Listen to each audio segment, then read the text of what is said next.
आज हम लोग एटॉमिक स्ट्रक्चर के न्यूमेरिकल की चर्चा करेंगे, जो बहुत सारे एग्जाम में पूछे जाते हैं, लेकिन जानकारी नहीं रहने के कारण हम लोग इसको छोड़ देते हैं, जिसके कारण हम लोग पिछड़ जाते हैं। इसलिए हम कोशिश करेंगे कि हम अपने वीडियो के माध्यम से आज जो है हम लोग एटॉमिक स्ट्रक्चर के न्यूमेरिकल का चर्चा करेंगे। पिछले वीडियो में हम एटॉमिक स्ट्रक्चर की चर्चा किए हैं और उसे देखकर इस न्यूमेरिकल को आप अच्छी तरह से बना सकते हैं, लेकिन मैं एटॉमिक स्ट्रक्चर का कुछ न्यूमेरिकल का चर्चा भी करूंगा। अगर अच्छा लगेगा तो इसको सब्सक्राइब कीजिएगा तथा बेल का आइकन बटन को दबाइए। अब हम लोग आज चैप्टर है, उसमें पहला क्वेश्चन है एक तत्व की परमाणु संख्या 12 है, तो उस तत्व के एक परमाणु में कितने प्रोटॉन और कितने इलेक्ट्रॉन हैं। तो सबसे पहले हम लोग परमाणु संख्या को जेड से सूचित करते हैं। लिखेंगे दिया हुआ है कि जेड बराबर, जेड मतलब परमाणु संख्या लिखेंगे हम लोग। परमाणु संख्या जो हमारा 12 है, चूंकि हम जानते हैं कि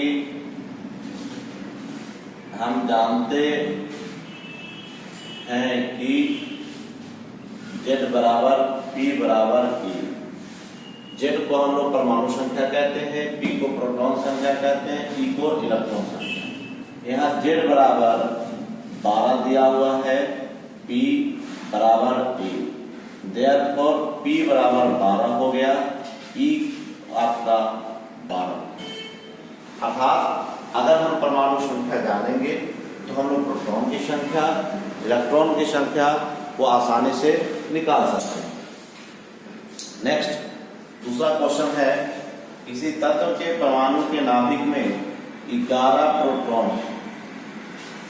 और 12 न्यूट्रॉन हैं, तो इस तत्व के प्रत्येक परमाणु के परमाणु संख्या अर्थात जेड, द्रव्यमान संख्या अर्थात ए और इलेक्ट्रॉन संख्या ए, इलेक्ट्रॉन संख्या ई। यहाँ लिखेंगे, सबसे पहले सॉल्यूशन करेंगे। लिखेंगे दिया हुआ है कि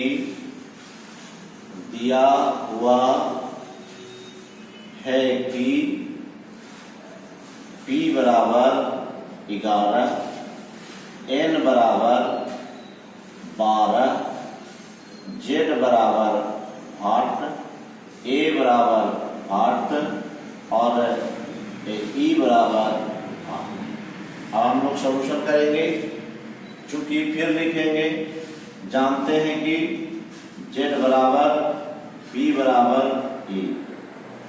यहाँ Z बराबर P का वैल्यू दिया हुआ 11 बराबर E, देयरफॉर Z बराबर 11 हो गया, E बराबर आपका 11 हो गया। अब हमारा एक और बच गया है ए का फॉर्मूला होता है सर A बराबर P प्लस N। P का वैल्यू हमारा 11 है, N का वैल्यू हमारा दिया हुआ है 12 है, अर्थात ये आपका 23 हो गया। यही सर आंसर हो गया। अर्थात अब हम लोग देख लिए कि द्रव्यमान संख्या कैसे निकलता है। तो फॉर्मूला होता है P प्लस N। P मतलब प्रोटॉन, N मतलब न्यूट्रॉन, P की संख्या 11, N की संख्या 12। आप टोटल को जोड़ देंगे 23 हो गया। क्वेश्चन तीसरा है कि एक तत्व के M की द्रव्यमान संख्या।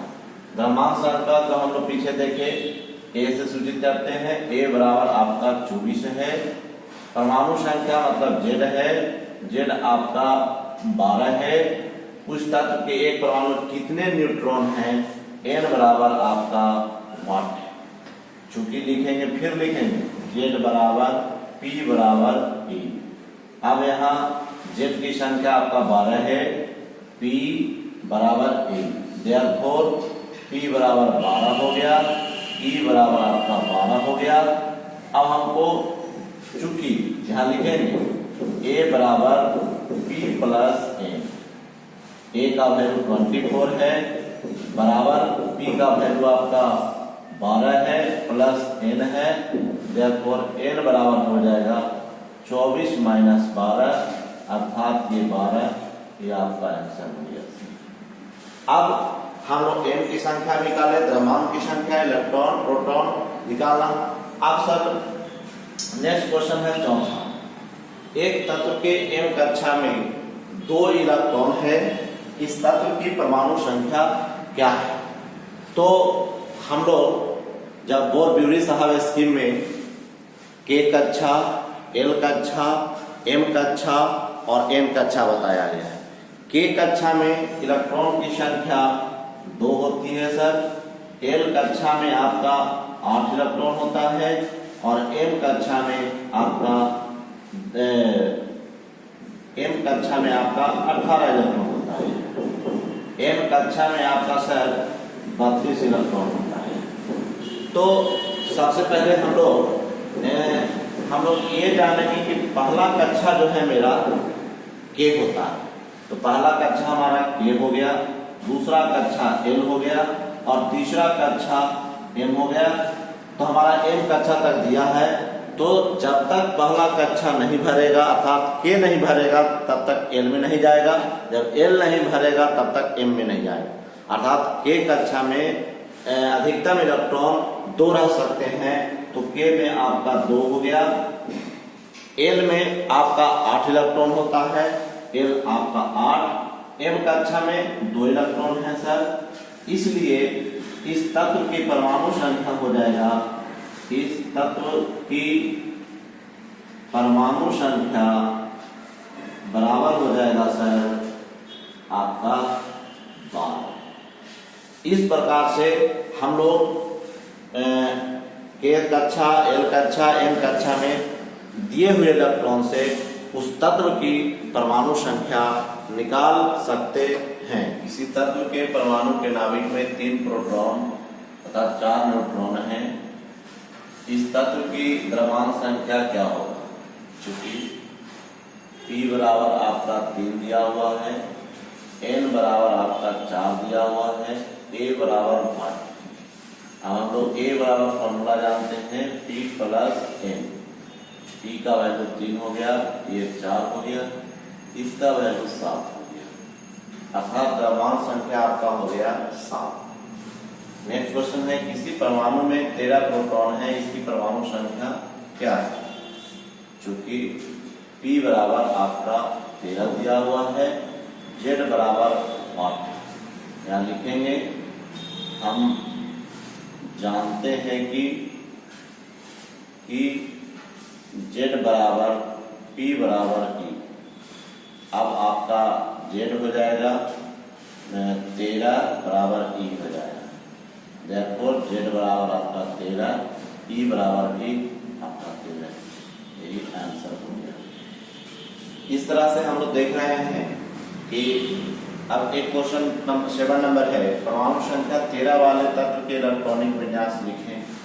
तो 13 परमाणु संख्या वाला तत्व का नाम है एल्युमिनियम। एल्युमिनियम 13, इसका इलेक्ट्रॉनिक विन्यास पहली कक्षा में 2 इलेक्ट्रॉन, दूसरी कक्षा में 8 इलेक्ट्रॉन, तीसरी कक्षा में 18 इलेक्ट्रॉन। उसी के अनुसार इसका हम लोग करते हैं। तो सबसे पहला कक्षा 2 हो गया, दूसरा कक्षा 8 हो गया, तीसरा कक्षा में 3 इलेक्ट्रॉन बच जाता है। इस प्रकार से इसकी इलेक्ट्रॉनिक विन्यास 2, 8 और 3 हो गया। एक क्वेश्चन नंबर 8 है, क्लोरीन परमाणु, क्लोरीन आयन में प्रोटॉन की संख्या बताएं। चूंकि हम जानते हैं कि हम जानते हैं कि किसी परमाणु में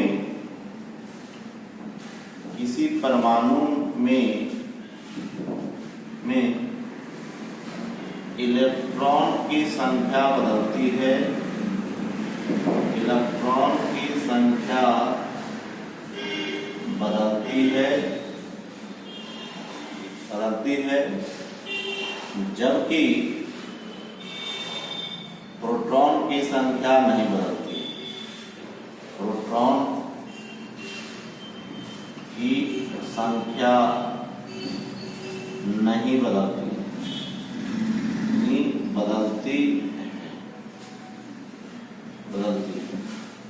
क्योंकि रासायनिक अभिक्रिया में परमाणु के इलेक्ट्रॉन ही भाग लेते हैं, प्रोटॉन भाग नहीं लेते हैं। इसलिए इसमें जो है आपकी संख्या बदलेगी इलेक्ट्रॉन का। इसलिए क्लोरीन परमाणु तथा क्लोरीन आयन में प्रोटॉन की संख्या 12 हो, क्लोरीन परमाणु तथा क्लोरीन आयन में प्रोटॉन की संख्या 17 हो। यहाँ लिख देंगे क्लोरीन परमाणु या क्लोरीन आयन में प्रोटॉन की संख्या 17 हो।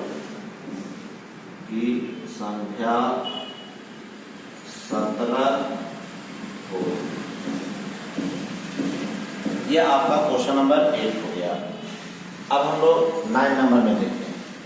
संकेत 7n14 में परमाणु संख्या और द्रव्यमान संख्या बताएं। हम लोग नीचे वाले जो तत्व के नीचे रहते हैं इसको कहते हैं परमाणु संख्या कहते हैं, इसको Z से सूचित करते हैं। और ये आपका द्रव्यमान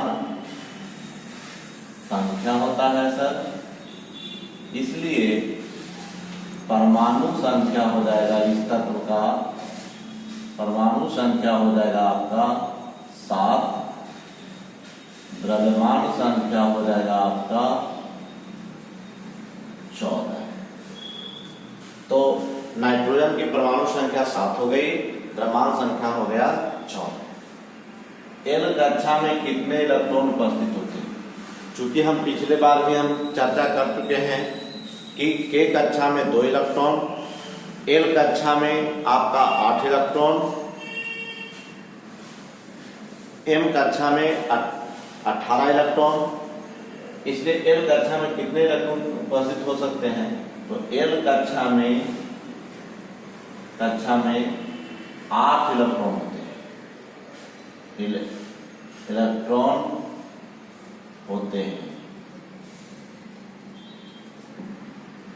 फिर नीचे है 11 नंबर क्वेश्चन। क्लोरीन की परमाणु संख्या 17 है, इस तत्व की संयोजकता क्या होगी? क्लोरीन परमाणु का हम लोग इलेक्ट्रॉनिक विन्यास लिखेंगे 2, 8, 7। जितना इलेक्ट्रॉन संयोजकता का डेफिनेशन है सर कि जितने इलेक्ट्रॉन का त्याग होगा या जितने इलेक्ट्रॉन का ग्रहण होगा वही उसकी संयोजकता कहलाएगी। तो यहाँ पर इलेक्ट्रॉन का त्याग नहीं होगा, इलेक्ट्रॉन का ग्रहण होगा।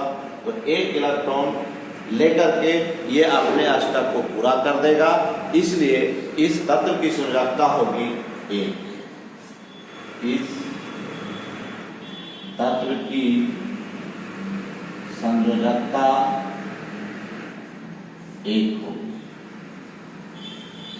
नेक्स्ट, क्लोरीन आयन में संयोजकता इलेक्ट्रॉन की संख्या कितनी होगी? ऊपर जो है हम लोग 1 इलेक्ट्रॉन ले लिए हैं, तो संयोजकता वाला अंतिम कक्षा वाला रहता है, तो इसकी संयोजकता वाला इलेक्ट्रॉन में सर 8 हो जाएगा इसका आंसर।